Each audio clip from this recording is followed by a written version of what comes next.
আপনারা দেখছেন বার্তা এক নজর। 21শে জুলাই উপলক্ষে শিলিগুড়ির আইএনটিটিইউসির তরফে একটি মিছিল করা হয়।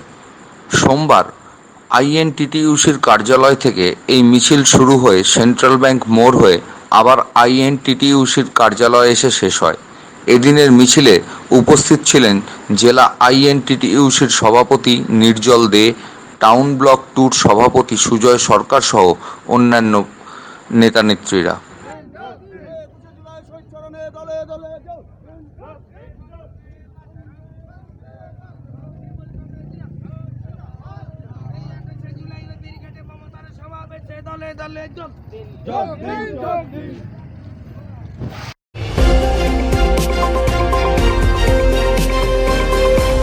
আপনারা দেখছেন বার্তা এক নজর।